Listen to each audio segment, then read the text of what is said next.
नमस्कार, the news की speed news में आप सभी दर्शकों का स्वागत है। मैं हूं आपके साथ अपूर्वा सिंह।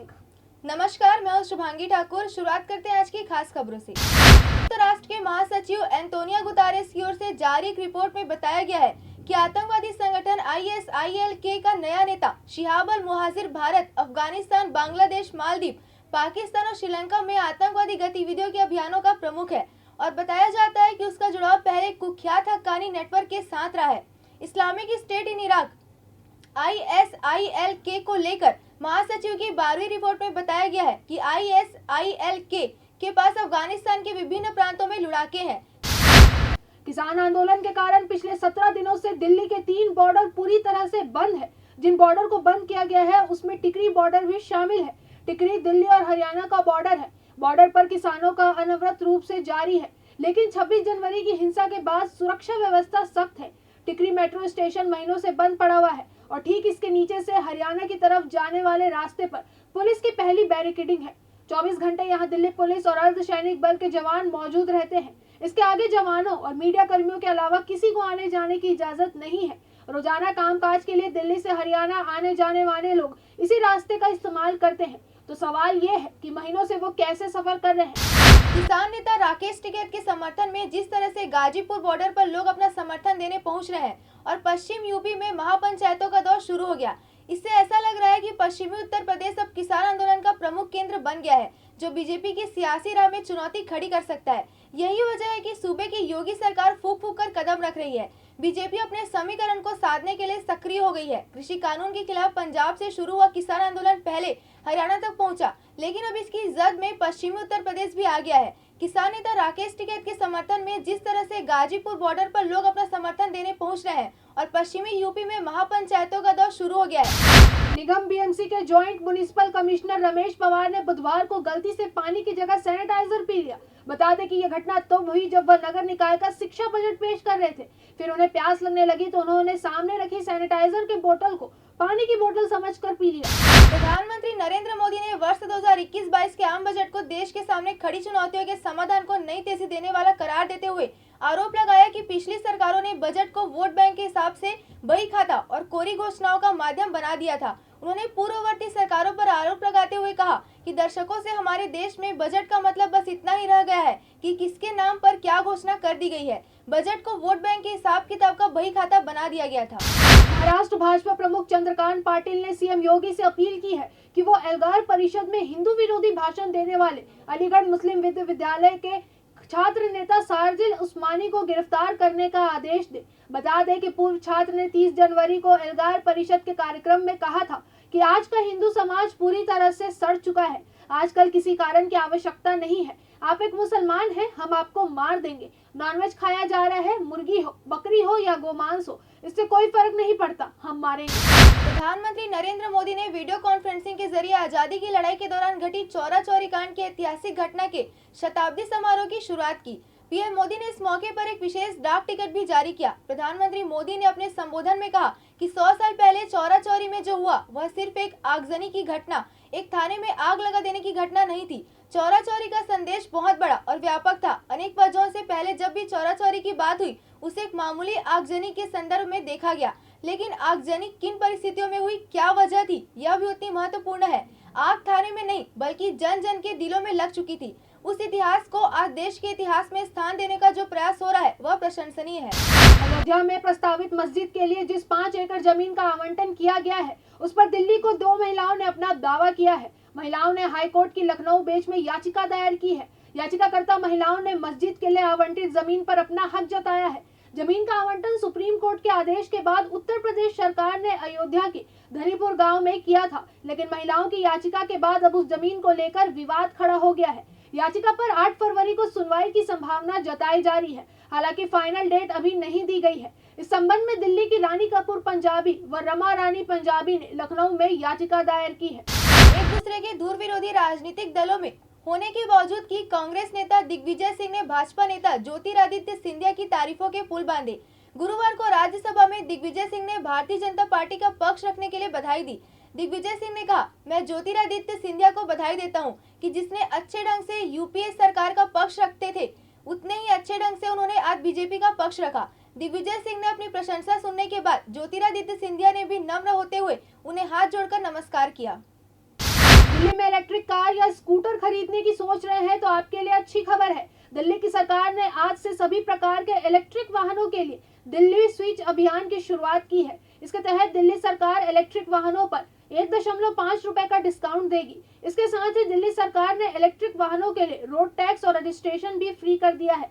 सरकार को उम्मीद है कि इस घोषणा से दिल्ली में पेट्रोल वाहनों पर निर्भरता और प्रदूषण कम होने की संभावना है। दिल्ली उत्तर प्रदेश के गाजीपुर बॉर्डर पर आज सुबह से ही हलचल देखी जा रही है। यहाँ पुलिस कर्मियों द्वारा की गई मल्टीलेयर बैरिकेडिंग के तहत सड़क पर लगाई गई नुकीली कीलों को हटा लिया गया है। वहीं दिल्ली पुलिस का कहना है कि इस मल्टीलेयर सिक्योरिटी की रिपोजिशनिंग की जा रही है। हालांकि जैसे ही दिल्ली पुलिस की तरफ से इन मल्टीलेयर सिक्योरिटी लेयर को ढीला करने का काम शुरू हुआ तो एक बार लगा कि पुलिस बैरिकेडिंग हटा देगी, लेकिन फिलहाल केवल सड़क पर लगी नुकीली कीलों को हटा लिया गया है। अयोध्या के धनीपुर गांव में मस्जिद के निर्माण के लिए देखरेख करने वाले Indo Islamic cultural foundation trust ने 30 महीने में इसे पूरा करने का प्लान बनाया है। ट्रस्ट ने 5 एकड़ की जमीन पर एक मस्जिद, एक संग्रहालय और एक अस्पताल, इन 3 मुख्य परिसरों का निर्माण करने के लिए 30 महीने की समय सीमा तय की है।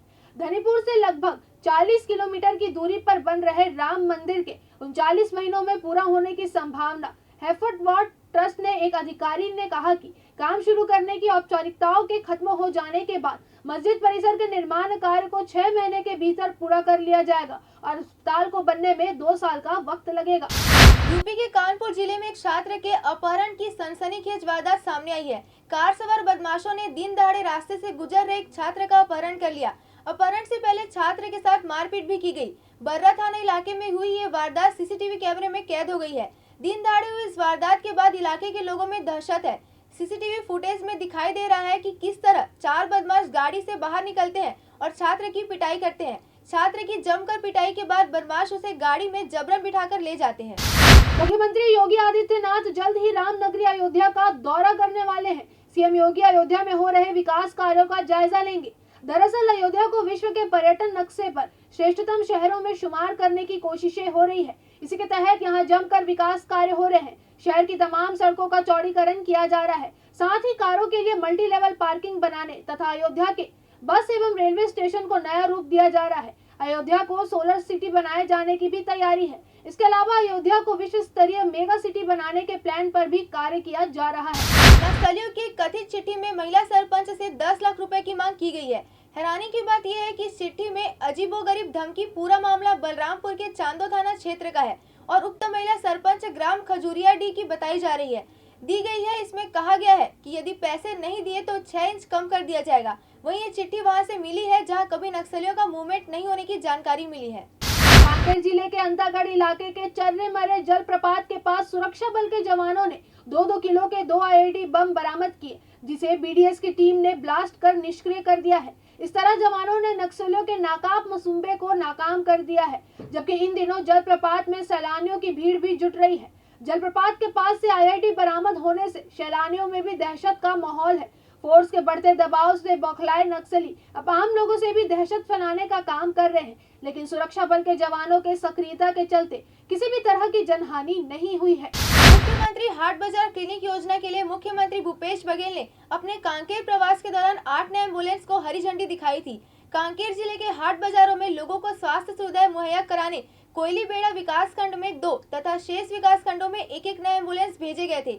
मुख्यमंत्री हाट बाजार क्लिनिक योजना के माध्यम से अस्पताल अब खुद लोगों के बीच पहुंच रहे हैं। इस योजना के माध्यम से प्रदेश के दूरस्थ गांवों और वनांचलों के हाट बाजारों में लोगों की निःशुल्क जांच व उपचार कर दवाइयां उपलब्ध कराई जा रही है। जिले में सड़क हादसों का सिलसिला थमने का नाम नहीं ले रहा है। एक बार फिर सड़क दुर्घटना में एक व्यक्ति की मौत हो गई है। तेज रफ्तार मेट्रोडोर वाहन की चपेट में आने से बोरेंदा गांव के सरपंच ठुमेश्वर साहू की मौत हो गई है।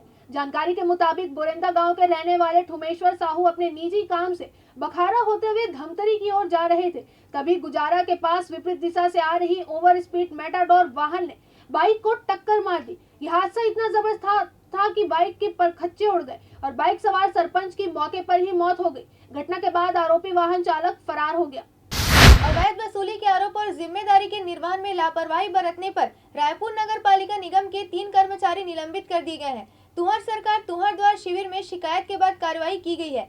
महापौर एजाज ढेबर और नगर निगम कमिश्नर सौरभ कुमार ने बताया कि जिम्मेदारी निर्वहन में लापरवाही बरतने और घरों से अवैध वसूली करने की शिकायत मिलने पर 2 राजस्व उप निरीक्षक एवं एक सहायक राजस्व निरीक्षक को तत्काल प्रभाव से निलंबित किया गया है। इनमें जोन क्रमांक 5 राजस्व उप निरीक्षक रज्जुवाड़ी, जोन क्रमांक 8 राजस्व उप निरीक्षक दुर्गेश यादव और जोन क्रमांक 4 सहायक राजस्व निरीक्षक नरेंद्र साहू शामिल हैं। शराब के नशे में हंगामा मचा रही पत्नी से हुए विवाद के बाद पत्नी की हत्या का मामला सामने आया है। ये पूरा मामला रतनपुर क्षेत्र का है, जिसे कई बार उसके पति संतोष ने समझाने की भी कोशिश की, लेकिन जब बुधवार बाई चुप नहीं होने का नाम ही नहीं ले रही थी तो गुस्से में संतोष दुन्हान ने पास ही मौजूद लाठी से उसकी पिटाई शुरू कर दी। इस पिटाई से बुधवारा बाई की मौत हो गई। बाद में रतनपुर पुलिस को इसकी सूचना मिली। उन्होंने गुरुवार सुबह घटनास्थल पहुंचकर लाश को अपने कब्जे में लिया और पोस्टमार्टम के लिए उसे भेज दिया। वहीं आरोपी पति को पुलिस ने गिरफ्तार कर लिया है और उससे पूछताछ जारी है। अखिल भारतीय कांग्रेस पार्टी के राष्ट्रीय सचिव विकास उपाध्याय ने आज कांग्रेस के राष्ट्रीय प्रभारी महासचिव केसी वेणुगोपाल के जन्मदिन पर दूरभाष पर बात कर उन्हें जन्मदिन की बधाई दी। विकास उपाध्याय ने बधाई देते हुए ईश्वर से प्रार्थना की है कि वे हमेशा स्वस्थ और ऊर्जावान बने रहें, ताकि उनमें मार्गदर्शन और दिशा निर्देश का लाभ हम सभी युवा साथियों को अनवरत मिलता रहे। विकास उपाध्याय ने कहा कि केसी वेणुगोपाल के सफल मार्गदर्शन से कांग्रेस पार्टी दिन ब दिन संगठनात्मक मजबूती की ओर अग्रसर है और आगे चलकर उनके सानिध्य का लाभ हम सभी कांग्रेस जनों को मिलता रहेगा। पीडब्ल्यूडी मंत्री तामझट साहू ने आज एक्सप्रेसवे का निरीक्षण किया। इस दौरान मंत्री ने निर्माण कार्य में तेजी लाने के निर्देश दिए। मीडिया से चर्चा करते हुए मंत्री साहू ने कहा कि मई के पहले सप्ताह में लोकार्पण का टारगेट रखा गया है, इसे लेकर निर्देश दिए गए हैं। मंत्री ने आगे कहा कि कोरोना संकट और बारिश की वजह से निर्माण कार्य में समय लगा। मई तक एक्सप्रेसवे आवागमन के लिए तैयार हो जाएगा। गुणवत्ता में कोई समझौता बर्दाश्त नहीं किया जाएगा। पीडब्ल्यूडी मंत्री ने फाफाटी और रामनगर अंडर ब्रिज के निर्माण कार्यों का भी निरीक्षण किया। संसदीय सचिव विकास उपाध्याय और विधायक कुलदीप जुनेजा समेत पीडब्ल्यूडी विभाग के अफसर भी मौजूद रहे। जल्द से जल्द निर्माण कार्य पूरा करने के निर्देश दिए। बालोद जिला के आसपास के गांव में भूखे प्यासे अपने बच्चे के साथ भटक रही महिला को सखी वन स्टॉप सेंटर ने रेस्क्यू कर सहारा दिया, जिसे रेस्क्यू कर बालोद में संचालित सखी वन स्टॉप सेंटर के केंद्र प्रभारी ने बताया कि सखी सेंटर में विगत 29 जनवरी को फोन के माध्यम से सूचना प्राप्त हुई कि एक महिला और बच्चा बालोद से लगभग 8 किलोमीटर की दूरी पर दल्ली राजहरा मार्ग में देहान मोड़ के पास भटक रहे हैं। सूचना मिलते ही तत्काल सखी टीम द्वारा बालोद थाने में सूचना दी गई। सखी और बालोद थाने की टीम द्वारा महिला एवं बच्चे को रेस्क्यू कर लाया गया। इसके बाद मां और बच्चे दोनों का स्वास्थ्य परीक्षण कराया गया, जिसमें दोनों स्वस्थ पाए गए। छत्तीसगढ़ संस्कृत विद्या मंडलम की शिक्षा सत्र 2021 की मुख्य परीक्षा पूर्व मध्यमा प्रथम वर्ष कक्षा 9वीं और पूर्व मध्यमा द्वितीय 10वीं कक्षा की परीक्षा 15 अप्रैल से प्रारंभ होकर 28 अप्रैल को समाप्त होगी। उत्तर मध्यमा प्रथम वर्ष कक्षा 11वीं और उत्तर मध्यमा द्वितीय वर्ष 12वीं कक्षा की परीक्षा 30 अप्रैल से प्रारंभ होकर 15 मई को समाप्त होगी। छत्तीसगढ़ संस्कृति विद्या मंडल के सचिव राजेश कुमार सिंह ने बताया कि मुख्य परीक्षाएं ऑफलाइन मोड में आयोजित की जाएंगी। परीक्षा केंद्रों पर केंद्र सरकार और राज्य सरकार द्वारा समय समय पर जारी किए गए कोरोना महामारी संक्रमण के बचाव के सभी निर्देशों का पालन किया जाएगा। हेमा मालिनी बॉलीवुड की वो अदाकारा है जिनके चाहने वालों की आज भी कोई कमी नहीं है। हेमा मालिनी ने बॉलीवुड एक्टर धर्मेंद्र के साथ दूसरी शादी की है। दोनों की 2 बेटियां ईशा और आहना है और बॉबी देओल और सनी उनके सौतेले बेटे हैं। लेकिन क्या आप जानते हैं कि हेमा मालिनी की कुल संपत्ति धर्मेंद्र और उनके बेटे सनी से बहुत ज्यादा है। पति धर्मेंद्र और बेटे सनी से ज्यादा अमीर है हेमा मालिनी। रैपर बादशाह और बिग बॉस फेम पंजाब की मॉडल और सिंगर शहनाज गिल इन दिनों अपने एक नए गाने की शूटिंग के लिए मनाली में है।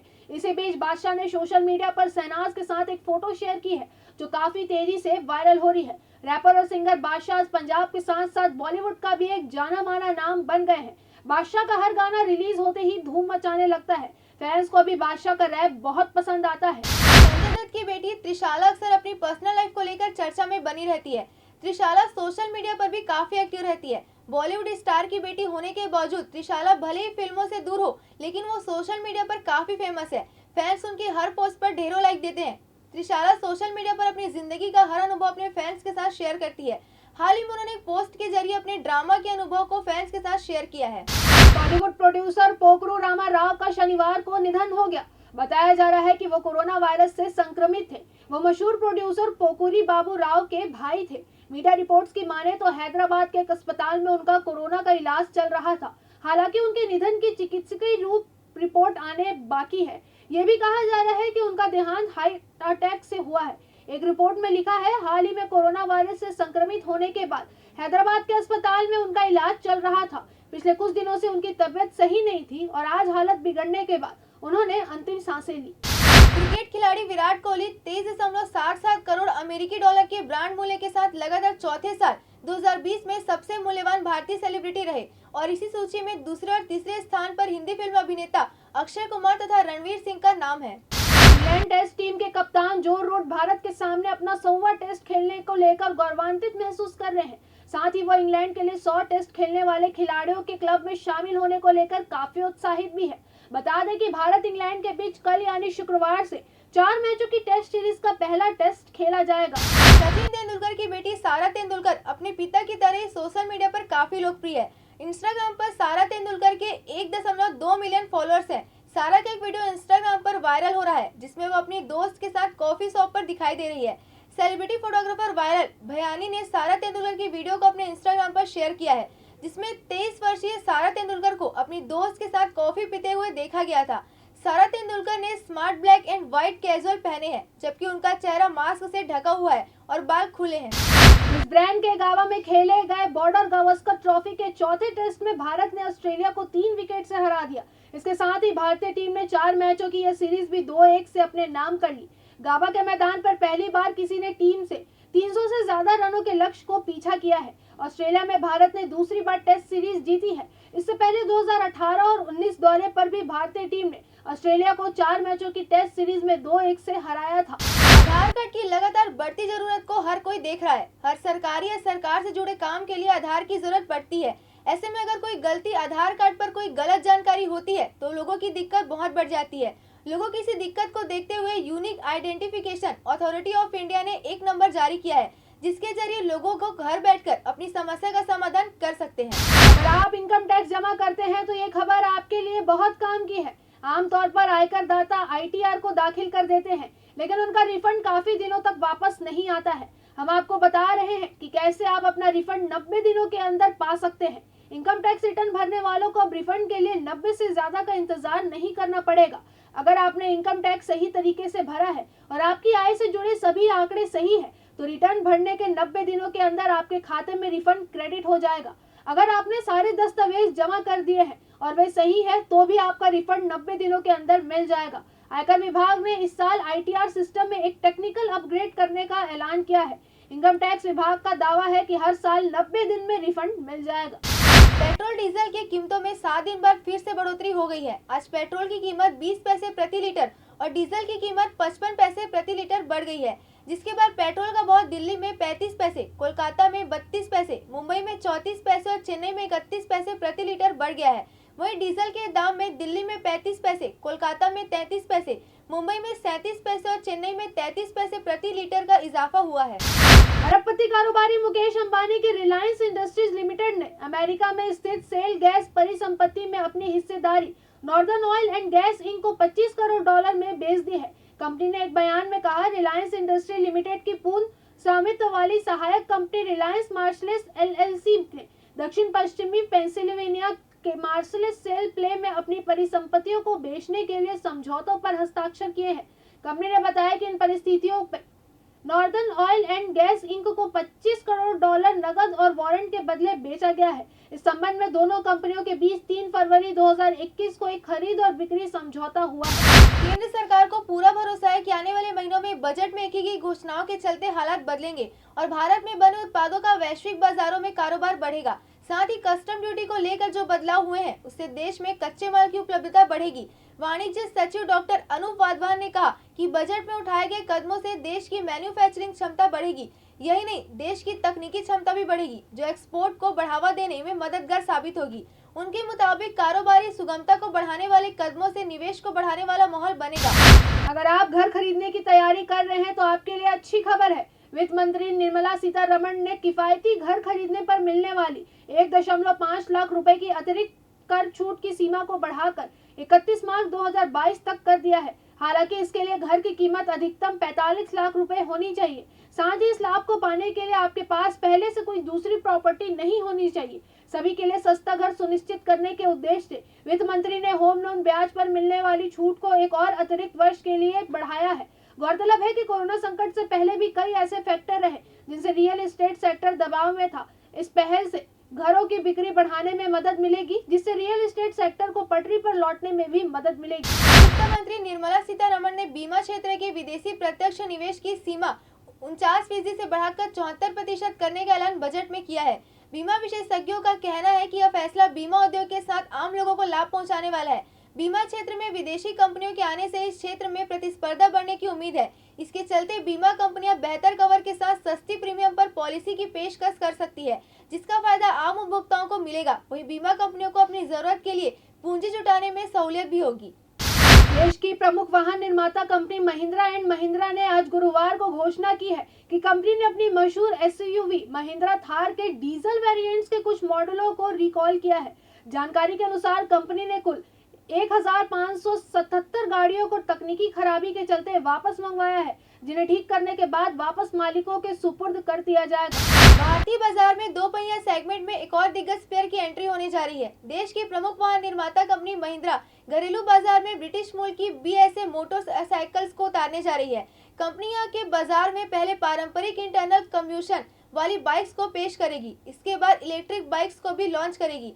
बता दें कि BSA मोटरसाइकिल की एक ब्रिटिश वाहन निर्माता कंपनी है, जिसका अधिग्रहण हाल ही में महिंद्रा ने किया है।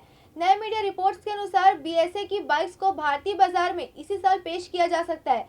कंपनी पहले रेगुलर मॉडलों को पेश करेगी और साल 2022 तक यहाँ के बाजार में इलेक्ट्रिक बाइक्स को भी उतारेगी। टाटा मोटर्स ने हैचबैक कार टाटा टियागो के लिमिटेड एडिशन लॉन्च किए हैं। इसकी कीमत 5.79 लाख रुपए रखी है। इस एडिशन के जरिए कंपनी ने कम से कम कीमत भी शानदार फीचर्स देने की कोशिश की है।